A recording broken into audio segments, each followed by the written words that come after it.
I used to think the worst thing a man could do was make a promise he couldn't keep. My brother taught me that. He made me one when I was 7 years old, standing in the rain outside our grandfather's workshop with grease on his hands and oil on his shoes, and he looked me dead in the eye and said, "I will build you something that can beat anything." I believed him. Kids do.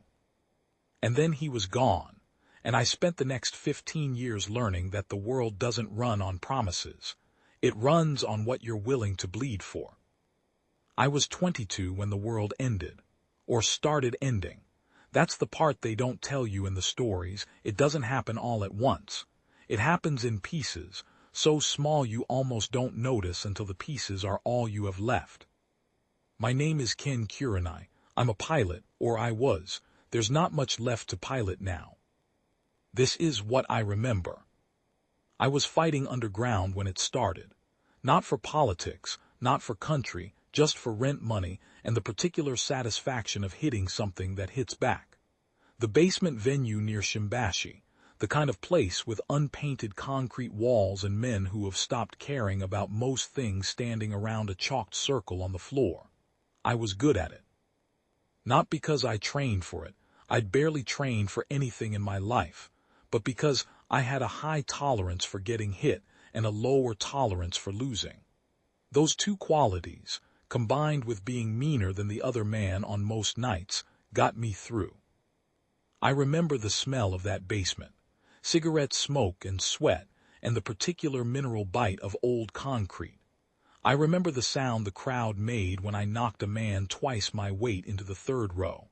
I remember thinking, for about 3 seconds, that I was good at something. Then the man I'd just knocked down stood up. That's not supposed to happen. A man that size, hit that hard, doesn't stand up. He stayed down and the crowd went quiet, and I stood there with my hands still raised and watched him get to his feet like gravity was more of a suggestion than a rule. He was wearing the face of the man I'd been fighting all night. I recognized the scar, the broken nose I'd put there in round 2, but whatever was moving the body wasn't the same thing that had started the evening. He grabbed me by the throat with one hand, lifted me off the ground. The crowd ran smart. I didn't have that option. What happened in the next 40 seconds I can only reconstruct from pieces, because for most of it I was mostly unconscious and partly airborne. 2 men came through the basement door. I later learned their names, Koji and Kozo, and they came in fast and hard and absolutely knew what they were dealing with, which was more than I did. The one called Koji had armor under his jacket, dull silver plates articulated at the joints like some kind of old samurai, reimagined by an engineer who'd given up on anything that wasn't functional. He hit the thing that had been the man I'd been fighting with a strike that should have put a normal person through the wall. It staggered it. Just staggered it. Kozo pulled me clear while Koji kept it occupied. Whatever the thing was, whatever it had replaced in that body, whatever passenger was riding the shell, it was strong and it was fast, and it had no pain response that either of them could find. Koji found the weak point eventually. There's always a weak point. It's just a matter of how much damage you take finding it. We were 3 blocks away before I stopped coughing. "What was that?" I said. It came out flat. I was too wrung out for the question mark. "An infiltrator," Kozo said. He was checking my neck with the clinical focus of a man who'd done it before. "Lower caste. Biological chassis over a construct core. They feel pain, but they process it differently. It doesn't communicate threat to them the way it does to us." "That's an alien," I said. "Yes. You're from the future." He didn't say yes to that one right away. He and Koji exchanged a look. "We need to take you somewhere," Koji said. That was when I met my brother. I hadn't seen Kenakero in 11 years. He'd left when I was 11, no note, no explanation, just gone, and I'd built a story around the absence the way you do when you're a kid, and there's no other way to make the shape of it bearable. The story I built was that he'd left because he wanted to. Because he decided we weren't worth the inconvenience. I'd carried that story into every fight I'd ever been in, which probably explains some things about how I fought. He was in a workshop on the edge of Kodo. I didn't recognize the building from the outside. It looked like a machine shop, lights on past midnight, the kind of place nobody looks twice at. Inside it was something else. The scale of it hit you first. Then the shapes, the frames and struts and articulated limbs half-assembled in the dark, red-painted steel, catching the work lamps at angles that made them look like something alive and resting. Kenichiro was at a workbench with his back to the door. He turned when we came in. He looked older than I expected. Not just 11 years older, deeper than that, the way men age when they're carrying something that doesn't let them sleep. He had the same hands I remembered, oil under the nails. "Ken," he said. I didn't say anything for a while. What he told me took most of the night. Koji and Kozo filled in the pieces he glossed over, and their sister Haruka sat in the corner and watched me the way you watch something you're not sure is stable. They'd come from 2050, from what was left of it. The Killgis, that was what they called the aliens, the name pulled from records my brother had helped reconstruct, had been infiltrating Earth for years before the first open move. They were patient. They didn't think the way we did about time. A decade of groundwork was nothing to them. A preparation phase, a way to identify threats and neutralize them before the real operation began. Real operation was a machine the size of a city block designed to process and redistribute atmospheric compounds on a planetary scale. In 2021, 8 years from now, as I was sitting in that workshop, the Killgis would deploy it in the skis over Tokyo. The machine would begin altering the atmosphere, not destroying it, converting it, making it breathable for whatever the Killgis were underneath the bodies they wore, making it slowly, incrementally lethal for everything else. By 2050, 96% of the human population was dead. The three of them, Koji, Haruka, Kozo, were part of the last viable survivor group. Their father had seen it coming, had spent the last years of breathable air building a time transit device and a plan. The plan was simple in the way that only truly desperate plans are simple. Go back, find Kenichiro, build a counter to the machine. Because my brother had spent 11 years doing exactly that, not abandoning us, working, building in secret, in collaboration with what remained of any organized human scientific structure, on the one thing that might actually be able to fight a machine the size of a city block, a machine of our own. He called it Red Baron. I looked at what was assembled in that workshop. It wasn't finished, maybe 30% of the chassis, the drive system still in components, the head not yet attached, but the scale of it was already apparent. The red paint on the finished sections, the proportions built for a pilot, built for a human hand on the controls, built around the specific geometry of a man willing to fight. "I need a pilot," Kenichiro said. "You have Koji," I said. "I need you." I walked out. I'm not proud of it, but I'm also not going to pretend I was some kind of immediate hero, because I wasn't. I was 22 and tired, and I'd spent 11 years convinced my brother had walked away from me, and finding out the truth doesn't immediately unknit what the lie did to you. The truth just gives you something harder to carry. The lie had been clean, at least. The lie had an answer at the center of it.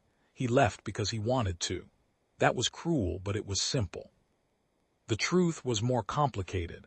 He left to protect us. He left to do something impossible. He left because he loved us and knew that staying would get us killed. And complicated doesn't settle into the places where clean used to be. Not right away. I walked to the river and sat on the embankment for a long time. The lights of the city were on the water. The bridges downstream were lit and occupied, people crossing them with no knowledge of what had happened in a basement 3 hours ago. No knowledge that the man who'd built a promising giant robot was in a machine shop on the edge of Kodo, and no knowledge that somewhere in the deep structure of the world they were living in, something old and patient and thoroughly, without mercy, had been watching them for years. I sat there and I thought about it. I thought about the man in the gray jacket at the market, the one Haruka had pointed out. I'd been 3 feet from him before Koji moved, close enough to see his face properly, close enough to see the eyes. They'd looked right.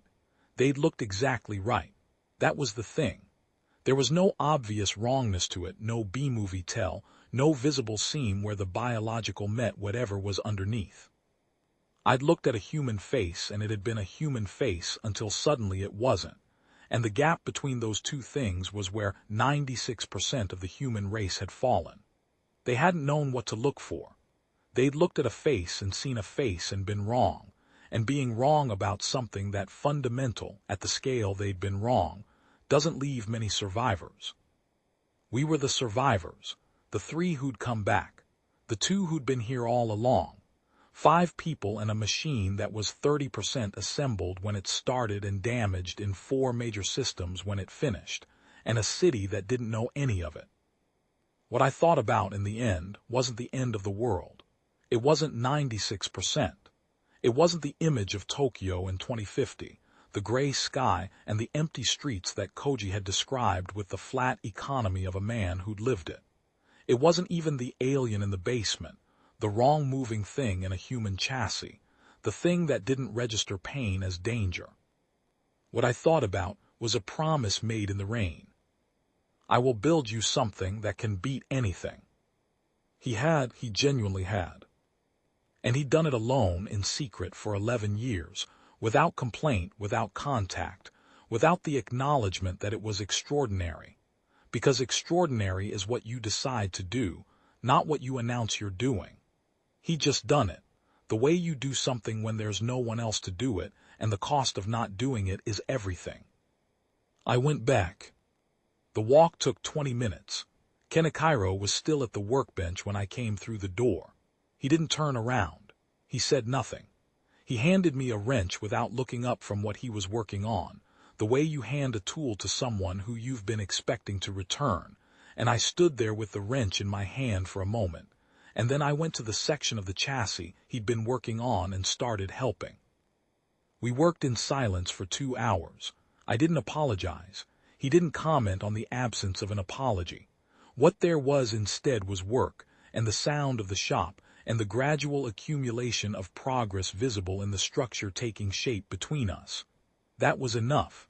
That was more than enough. Koji found me the next morning already in the pilot's chair, running through the interface calibration that Kozo had laid out in a binder on the console. He stood in the cockpit hatch and looked at me for a moment. "Good," he said, "just the one word," and went to work on the suit. The next 3 months were the hardest work I've ever done, and I say that as a man who'd been fighting strangers for money since I was 17. Fighting is mostly instinct. You can train it. You can sharpen it. But at the core, it's pattern recognition and threshold management, and a willingness to absorb what the other person is willing to dish out. Piloting Red Baron was a different animal entirely. The interface was neural-linked, which Kozo spent 2 weeks explaining, and I spent 2 weeks pretending to understand. What it meant in practice was that the machine moved when I thought about moving, and the feedback from its joints and sensors translated into something my body could interpret as proprioception. It felt, after long enough, like wearing the machine rather than operating it. That didn't make the learning easy. The first time I took it off the ground in the training facility, a repurposed dry dock on the bay, covered tarps and borrowed time, I put it face first into a support pillar and took out most of the left shoulder assembly. Kenichiro didn't say anything. He just started the repair. He handed me a cup of tea while the diagnostic finished running, the same way you hand a cup of tea to someone who's made a moderately expensive mistake and not a catastrophic one, and went back to work on the shoulder without comment. I sat on a crate and drank the tea and looked at what I'd done to his machine and understood, somewhere below the level of language, what he was telling me without saying it. That the machine was built to take damage, that damage was part of its operating parameters, that I should drink the tea and get back in. I got back in. I was better the second time, and the time after that. The improvement was not linear. There were days I went backward, days when the fatigue built up past the threshold, where the neural link stopped being useful and started being noise. Days when the coordination between my body's instincts and the machine's execution fell apart in ways that weren't dramatic but were persistently wrong. Kenichiro tracked these in a log he kept on a clipboard by the workbench. Not to document failure, to document pattern. He'd been an engineer his entire adult life, and he approached my development the same way he approached a mechanical problem. With patience, with incremental adjustment, and with the complete absence of the expectation that anything would work correctly on the first attempt. I started to understand why he'd been the one they'd sent the Kasuga siblings to find. Kozo had jury-rigged a secondary training environment in low orbit. This sounds more glamorous than it was. We went up in a cargo shuttle that smelled like industrial solvent and machine oil, and we trained in a cleared volume above the shipping lanes where the only witnesses were automated relay satellites. Microgravity changed the dynamics entirely. In the machine, at full scale, with the atmospheric drag removed, it was something else. It was the closest thing to what I imagined flying felt like. If flying involved 72 tons of articulated steel, and the constant awareness that any structural failure at altitude was going to end with a very large meteor. The first orbital session, I spent 40 minutes just learning not to overcorrect. In the atmosphere, there's drag resistance that gives you a kind of tactile feedback when a movement goes too far. In orbit, there's nothing, and the machine's momentum follows through completely. And the only thing that stops you going somewhere you didn't intend is either a thrust correction or something solid. Nothing up there was solid. Kozo ran me through approach and intercept drills. Basic geometry, he said. Closing on a moving target, establishing a contact window, managing relative velocity. He said it the way a man says basic who's defined the word upward to include most of what other people would call advanced. The drills were hard. The math was constant. But the machine up there in the black and the silence moved like something my brother had dreamed. It moved like a thing meant to be exactly where it was, doing exactly what it was doing. I've told this to exactly one person, Kenichiro, late one night in the workshop, and he'd nodded like he already knew, like he'd designed it that way deliberately. I think he had. Koji trained alongside us. Not in Red Baron, the suit he wore, the silver armor, was a different architecture, built for one person rather than the machine, but he pushed the suit to its limits and then passed them, and he drove himself the way a man drives himself when he's already seen the alternative. He didn't talk much. Neither did I. We had a mutual understanding. We were both secondary choices for something, both standing in positions that had been shaped for someone else, and we were both going to be sufficient regardless. I respected that about him. He didn't ask to be respected, didn't perform the role of hard man for anyone's benefit. He simply was what he was, completely and without apology, and what he was happened to be exactly what the situation required. There was one evening, about 6 weeks in, early December, the bay outside the dry dock black and cold, when we sat on the dock edge after a session, and he told me a little about the future. Not the statistics, not the numbers. He told me about a specific street in the city he'd grown up in 2050, on what remained of the human settlement grid. He told me about the way the sky looked through a rebreather mask at dawn, the particular quality of light that came through an atmosphere that was slowly being made into something else. He told me about a woman he'd known there, name she'd had, the work she'd done. He stopped talking before he got to whatever had happened to her, and I didn't ask. I understood it, the silence where the rest of the story was. Haruka was harder to place. She didn't carry the armor, didn't interface with the machine. What she had was something the Killgis hadn't accounted for, a sensitivity to the subsonic field their infiltrators generated when they moved through the electromagnetic spectrum.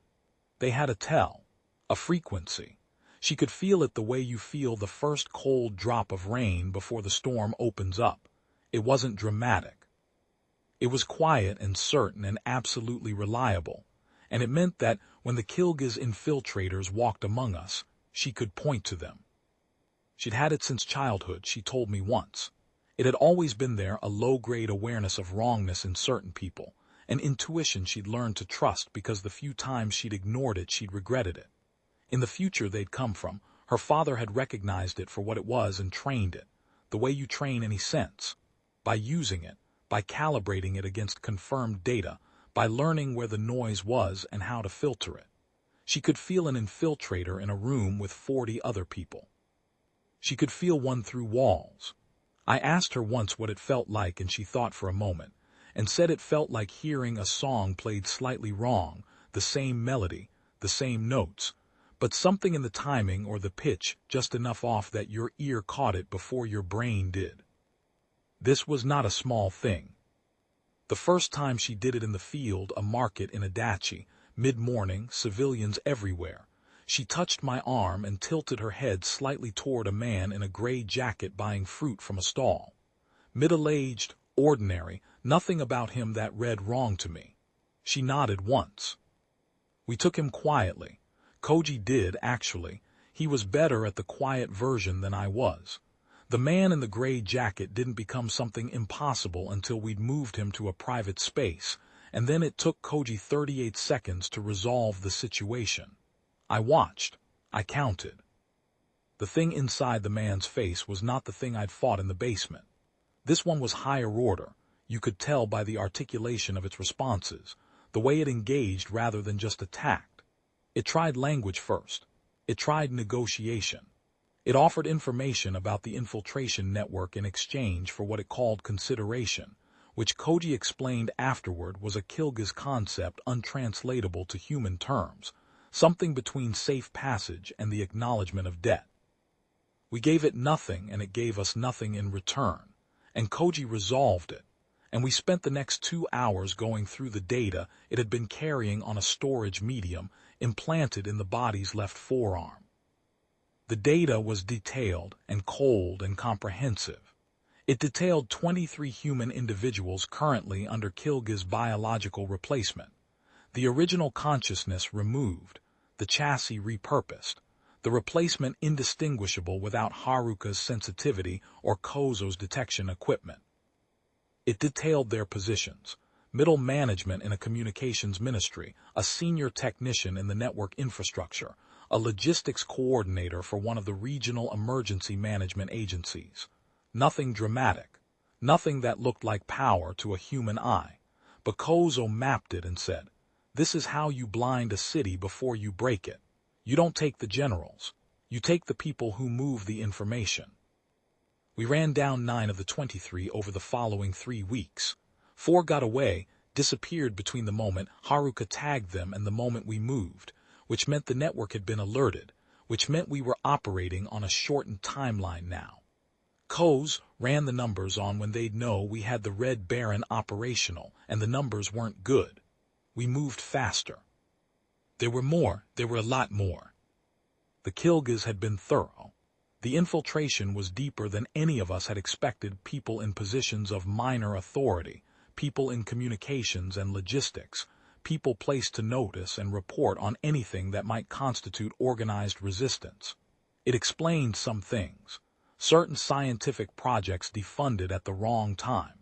Certain researchers who died in ways that looked accidental. The alien didn't need to control everything. It just needed to trim anything that might grow into a problem. We were a problem. We became a larger problem than they'd planned for. The android called Borg was their answer. Not a biological infiltrator, something else, something built rather than grown, with a face that passed at distance and a body that didn't. Up close, the uncanny valley was a canyon. The eyes were approximately right, but the depth behind them was missing. Borg moved the way something moves when it has calculated the correct approximation of how things move, and the calculation is almost good enough. Almost. The Killgis, I came to understand, were extremely good at almost right. Their infiltrators were almost human. Their android was almost alive. Their atmospheric machine was almost unstoppable. They achieved almost every time, and almost was enough to have wiped out 96% of the human race in the world Koji's family had come from. We were betting our lives on the gap between almost and actual. Koji fought Borg 3 times before the final day. The first encounter happened in Shinagawa, an industrial block near the waterfront, early evening.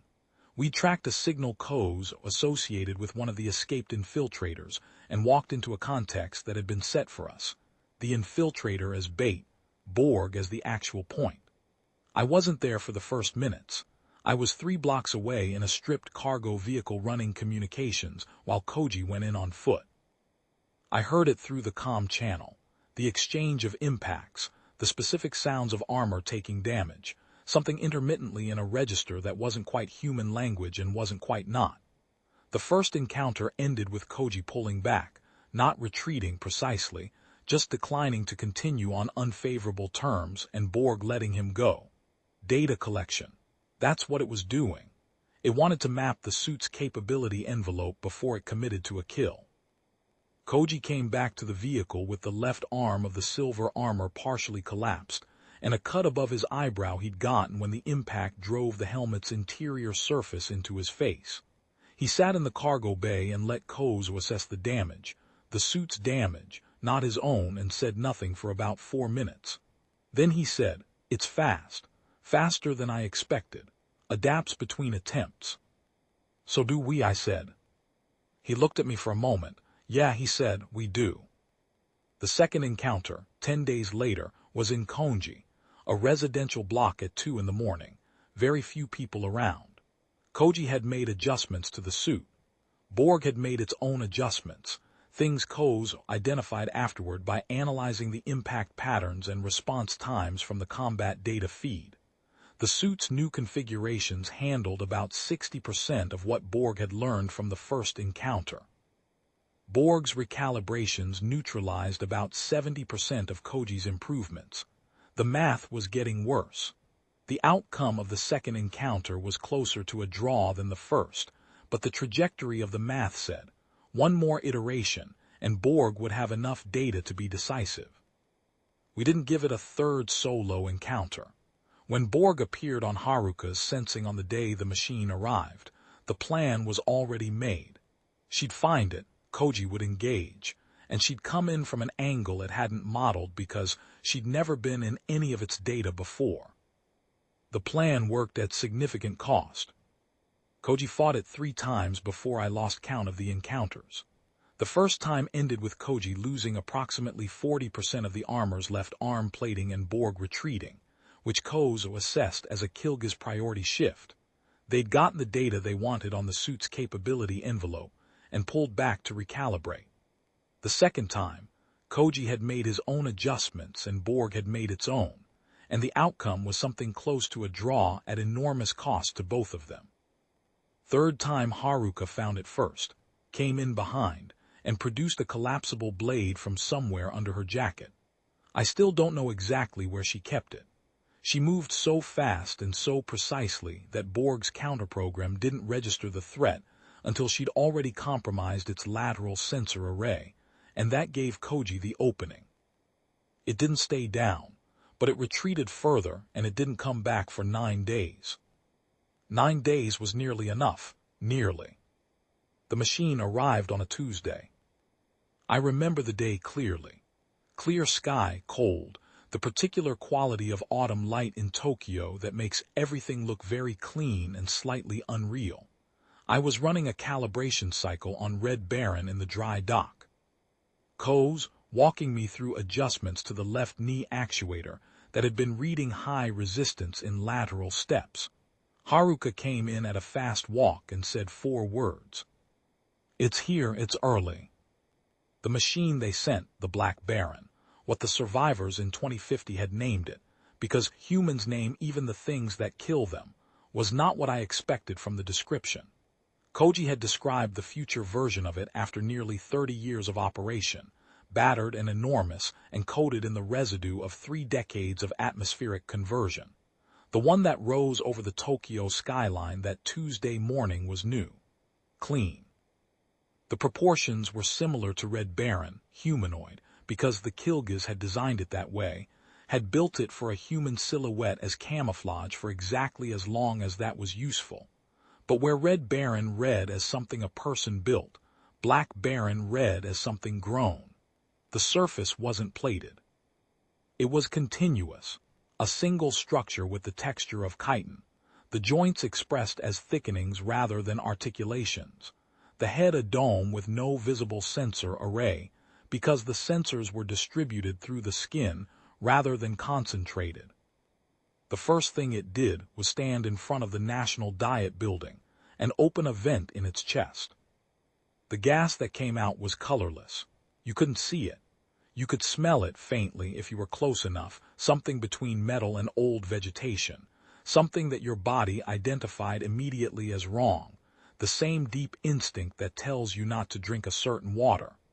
The sensors Kozo had built into the facility's perimeter registered the compound immediately. He put the number on my screen without comment.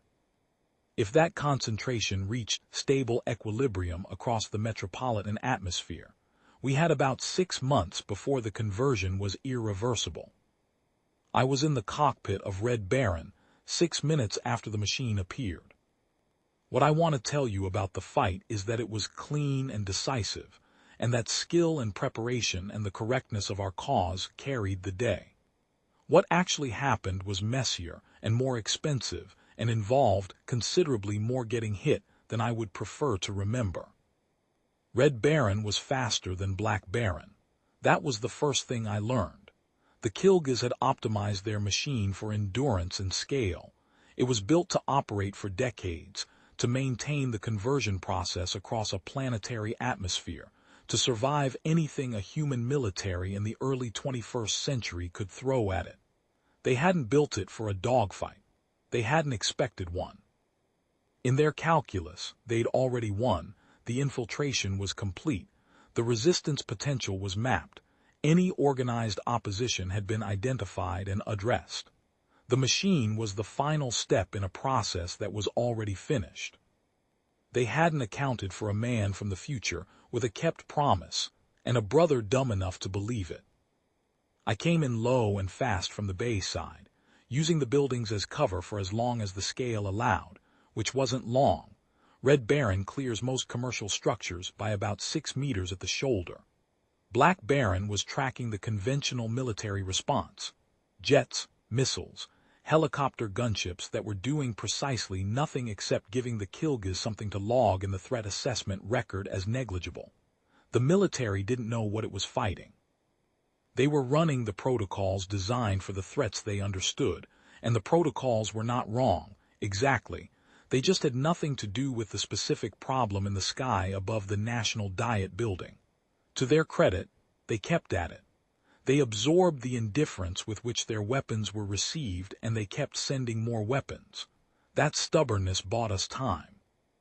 When I came around the edge of a tower in Ginza and hit Black Baron in the left flank with everything the right arm assembly had, the jolt through the machine told me 2 things. The impact had registered, and whatever Black Baron's chassis was made of, it was not the same material Koji had fought in the underground. The infiltrators wore biology. The machine wore something grown at a scale that biology couldn't account for, chitin dents, layered like geological strata, the kind of structure that had been accumulating for longer than I wanted to think about. It took the hit and it turned, and for a moment I was looking at the sensor dome straight on, and I had the specific, vivid, bodily sensation that whatever was processing behind that dome had just registered me for the first time, had looked at me and updated its records, had decided what I was worth. It hit me back, 3 times very fast, in a sequence that suggested the Killgis controlling it had solved the response calculation in about 1.5 seconds. The first hit caught the right shoulder. The second hit caught the chest plate. The third hit caught air because I'd already moved, which was the only correct decision I made in that opening 30 seconds, and I made it entirely on instinct because there was no time for anything else. The feedback through the neural link when the chest plate took the hit was not pain, exactly. The system was designed to translate impact as pressure and orientation change rather than the nerve fire that would incapacitate a pilot, but it was loud. It rang through my whole body. I tasted copper for 10 minutes afterward. Koza was in my earpiece throughout. Not instructions. He knew better than to run a commentary over an active contact. Data. Numbers in short bursts. Current output of the conversion vents, atmospheric dispersion rate, estimated time to irreversible saturation. Not to pressure me. To anchor me. To give me something to hold onto when the machine was taking hits and my whole nervous system wanted to prioritize survival over strategy. The numbers were a way of saying, this is the point of the fight, not winning, not surviving. This. Every second the conversion runs is a second closer to a world that doesn't come back. Keep that in your hands, don't drop it. Koji was in the street below. I could see him on the tactical feed. Koz was pushing to my lower left display, silver armor in the ruined glass and concrete of lower Jinza, moving through the cloud of conversion gas with the respiratory filters in the suit doing their job, tracking the android that had come with the machine. Borg was operating as a ground controller, relaying targeting data to Black Baron through a channel Kozo was trying to interrupt and mostly failing. The machine was smart enough that it didn't need the channel. The interrupt was a secondary concern, but the data Borg was feeding it made it smarter, and smart was already more than enough. Haruka had found Borg. I know what she did because Koji told me afterward and Koji saw most of it. She came from above a fire escape, a roof-level approach, 3 stories of drop that she managed with a kind of focused calm that Koji said he'd seen exactly once before, in a different context, in the future they'd come from. She had the blade. Borg had already processed the threat from the previous encounter and had adapted. The lateral sensor array was hardened. The counterprogram was faster, and it turned into her approach at the correct moment and hit her hard enough that she went through a plate glass window 30 feet away. She got up. That's the thing I keep coming back to. She got up. She got up and she crossed the distance between where she'd landed and where Borg was standing in about 4 seconds, and the blade was open, and she went for the sensor array with a precision that wasn't instinct. It was knowledge, the specific knowledge of a woman who'd spent her whole life in a world that was ending, and had become very good at understanding exactly how things were weak. Borg had a moment, maybe 2 seconds, of what I can only describe as algorithmic uncertainty. A human in that situation doesn't get up. The parameters of the encounter had been set by the assumption that she wouldn't get up, and the assumption was wrong, and the system needed time to recalculate. Koji used the time. He was thorough. Above Jinza, I was learning the machine. Not technically, I'd had 3 months of technical. I was learning it the way you learn a fighting partner, which is different. Learning where it compensated, where it held back, where the gap was between what I thought I was doing and what the machine was actually delivering. Red Baron had been built by my brother. He'd built it to a philosophy, not a blueprint philosophy, not an engineering philosophy, but the philosophy of a man who understood that the person inside the machine mattered more than the machine's theoretical maximum. He'd left margins everywhere, not for safety, for trust. Trust that the pilot would find the edge and know what to do with it. Black Baron had no margins. The Killgis had built their machine to its exact specifications. No more, no less. No trust in the controller because trust was an organic concept and the machine's operators didn't operate from trust. They operated from certainty, and certainty is a different thing. Certainty is brittle. The Killgis had built Black Baron as a final step in a process they considered finished. Every contingency they'd modeled had been addressed before the machine ever lifted off. The infiltration neutralized resistance. The atmospheric conversion was designed to be irreversible past a certain threshold. The android was insurance against the kind of individual-level threat that might reach the machine before threshold. Their threat model was comprehensive, and their confidence in it was complete. And that confidence, that settled, absolute certainty that they had correctly identified every variable, was the seam I needed. Because they hadn't identified me. Not specifically. They'd identified the suit Koji wore. They'd identified the generic threat class of powered armor. They'd identified Red Baron as a potential adversary and incorporated that into their planning at a probability weighting that said, it exists but cannot be operational in time, and if it is operational, it cannot be effective, and if it is effective, Black Baron's combat systems will process the outcome correctly. They'd run the scenarios, and the scenarios had said, acceptable loss rate, mission continues. The scenarios hadn't included 3 people from 2050 who'd stepped into a machine with no return ticket and a very specific idea about what a sufficient person could do. I found the edge at about minute 11. The Black Baron's lateral response time had a seam in it, a gap between the point where it committed to a horizontal tracking movement and the point where it could abort and redirect. Biological joints don't have that kind of seam, because a nervous system with proprioception compensates continuously. The Killgis had built their machine with a decision architecture that committed cleanly to each movement and then awaited the next command. Efficient in a normal operating context, exploitable in a fight. I exploited it 4 times before the machine adapted. The first time I broke the left shoulder assembly, and the conversion vent cycled down about 12% Kozo's numbers. Not mine. The second time I got the upper chest and did something to the distribution manifold that I didn't understand, but Kozo later described as better than we had any right to expect. The third time the machine caught me coming and I paid for it. The left arm of Red Baron took significant damage, the actuators in the forearm mostly gone, and I was fighting one-handed for about 3 minutes while Kozo fed me a rerouted control scheme through the secondary input. The fourth time, I went for the head. The fourth time worked because of my brother. Kenichiro had built a feature into Red Baron that I hadn't known about until Kozo briefed me on it the morning of the day the machine arrived, and even then I'd filed it in the category of last resort, the kind of thing you plan for and hope you never use. The feature was this. Kenichiro's own neural map was archived in the machine's core system. Not a full consciousness. Not anything that thought or felt or had opinions. A pattern, the specific electrical topology of a man who'd spent 11 years designing Red Baron, who understood its systems at a level no one else did.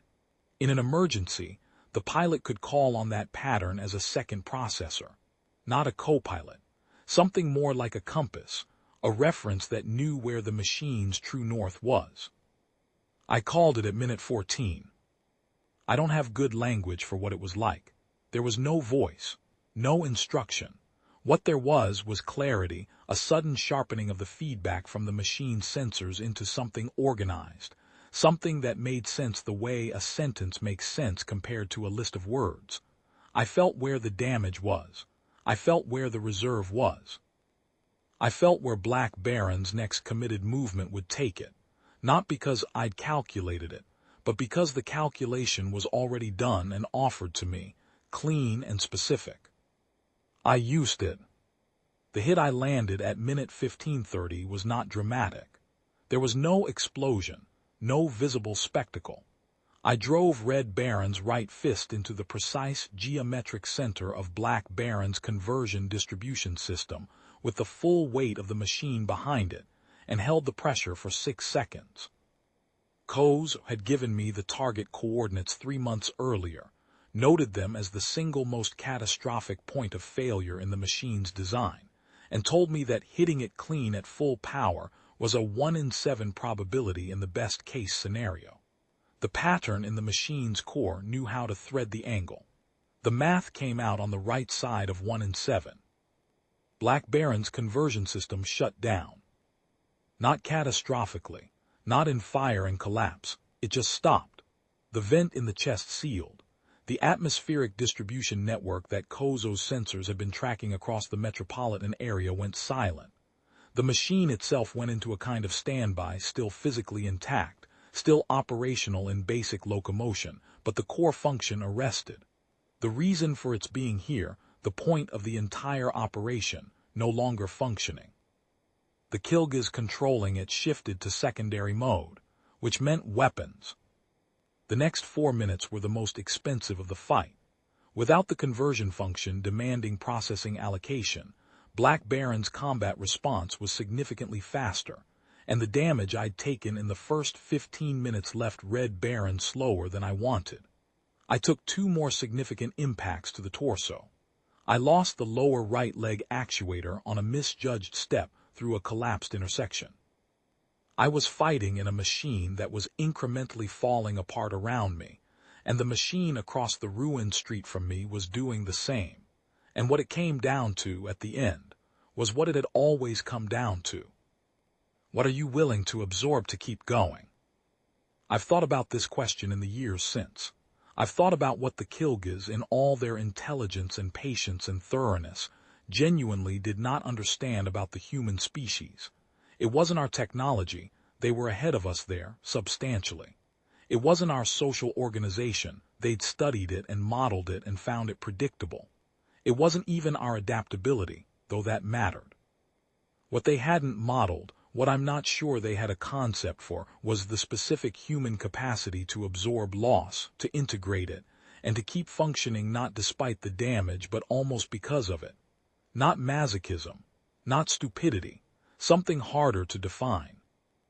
The quality of a species that was never the strongest or the fastest or the most heavily armored thing in its own ecological context, and had survived anyway for hundreds of thousands of years, by being willing to continue when the math said don't. I kept going. At minute 19, Red Baron's right arm drove through Black Baron's chest cavity to the central control housing. The machine went down. Not fighting down, system down. The lights behind its sensor dome went out. It settled into the rubble of Ginza with the slow inevitability of a building reaching the end of a controlled demolition, and the dust came up around it, and the silence afterward was the loudest thing I'd heard in my life. I sat in the machine for a while. The neural link was still active. Through it I could feel the machine's damage like a list of old injuries, some that would heal, some that wouldn't. My own body felt more or less the same way. The city was still burning in pieces below. Not catastrophically, not the end-state fire of a thing destroyed beyond recovery, but the specific scattered burning of a city that had absorbed a very large impact and was still deciding what it was. Emergency vehicles on the streets. The military pulling back into containment postures.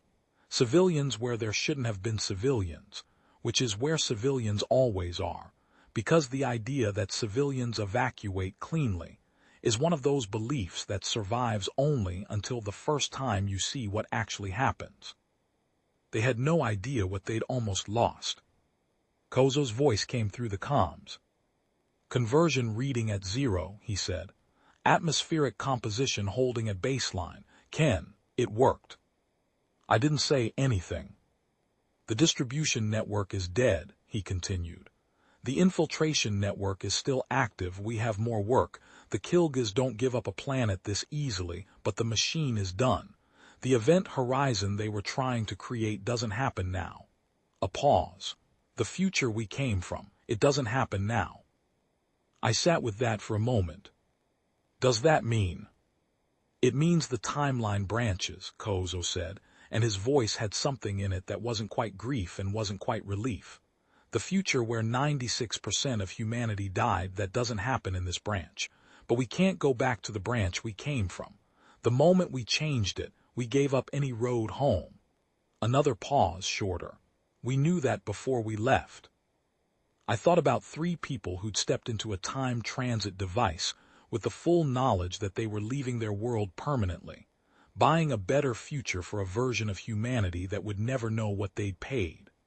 I thought about Koji with his silver armor and his economy of expression, and his way of fighting that had no performance in it. Nothing for an audience, just pure applied necessity. I thought about Kozo with his calculations and his flat-affect briefings, and the single moment I'd seen something break through when he spoke about the survivors. A woman on a street in 2050, a name he hadn't finished saying. I thought about Haruka going through a plate glass window and getting up. I thought about my brother, who'd spent 11 years in a machine shop building a promise. When I climbed down from Red Baron, Kenichiro was waiting at the foot of the machine. He looked up at the damaged chassis the way you look at something you've poured yourself into, not assessing the cost, just acknowledging that it stood. "The left arm is bad," I said. "I know," he said. "I felt it." Of course he had. We stood there in the dust and the wreckage of Ginza for a while. Koji came around the edge of a collapsed facade with his helmet off, and a cut along his jawline that he clearly wasn't treating as a priority. Haruka walked beside him with glass still in her jacket sleeve and her collapsible blade closed in her fist. Kozo came last, a sensor unit under his arm, still reading numbers. "They'll send something else," Cody said. "It wasn't a question." "Yes," Kozo said. "When?" "Unknown.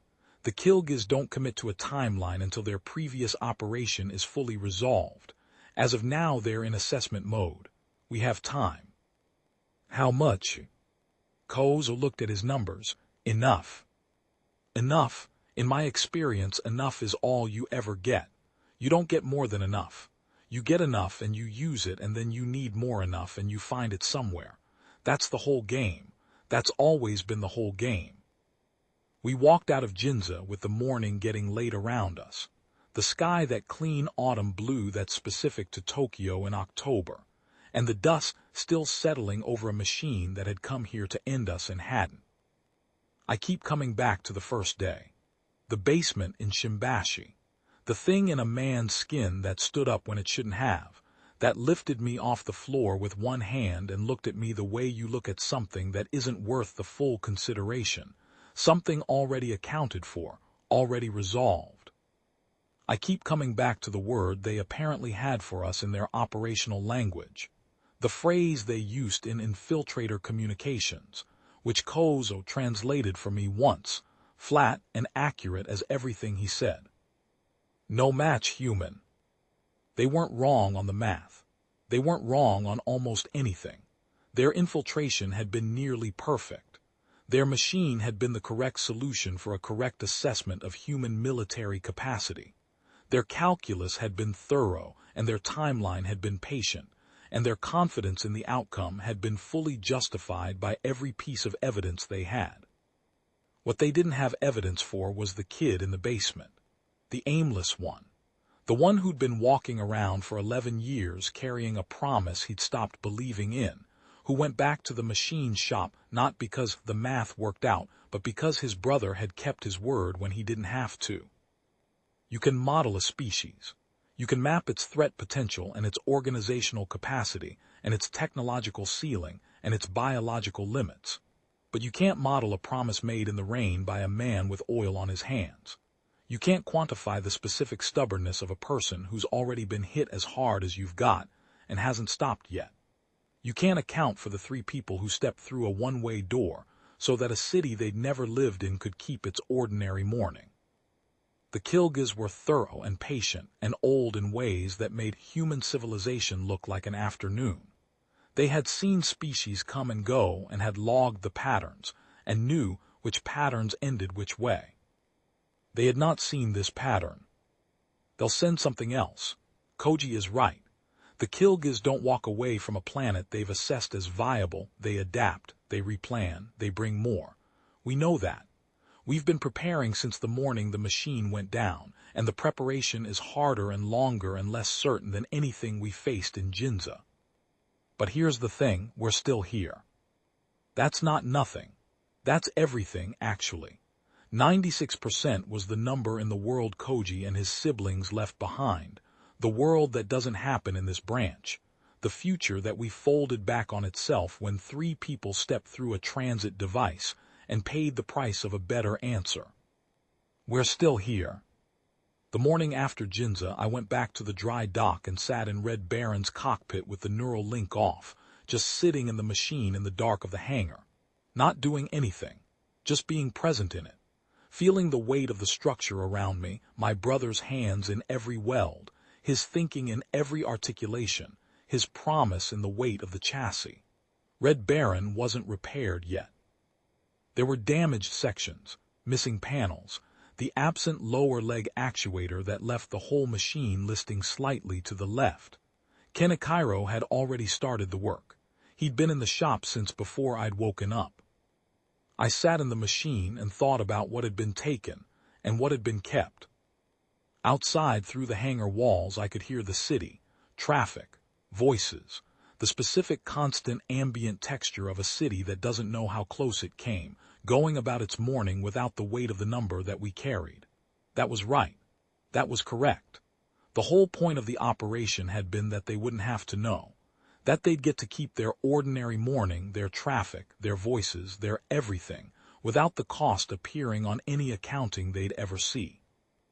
I thought about Koji and Kozo and Haruka and the future they'd left. I thought about what they'd left behind. The people still in that branch, the ones they couldn't bring through, their father, their older siblings, whoever had survived to the end in the gray and dying world they'd come from. I thought about what it costs to make a choice like that, to step forward into a machine that will take you somewhere you can never leave, knowing you're doing it so that a version of the world gets to be different. Knowing that the version of the world you came from, the people you loved who were still there, don't get the benefit of the different. That's a kind of courage I don't have a word for. I'm not sure the language has one. The human languages anyway. Maybe the Killgis had one, a word for the sacrifice that benefits people who will never know it was made. I doubt it. I doubt they had the concept. We do. That's worth something. That's worth a lot. Red Baron's systems were cold and dark around me. Through the hangar's small clerestory windows, the morning light was coming in at a low angle, catching the dust on the floor and the red-painted steel of the machine's chest. And it was the same color as the sky in Ginza when it was all over and the dust was settling, and the machine was down, and we were still standing. Red. Not the color of blood, not the color of warning. The color of something my brother had chosen for reasons he'd never fully explained, and that I understood, sitting in the machine that morning, without needing the explanation. The color of something that keeps going.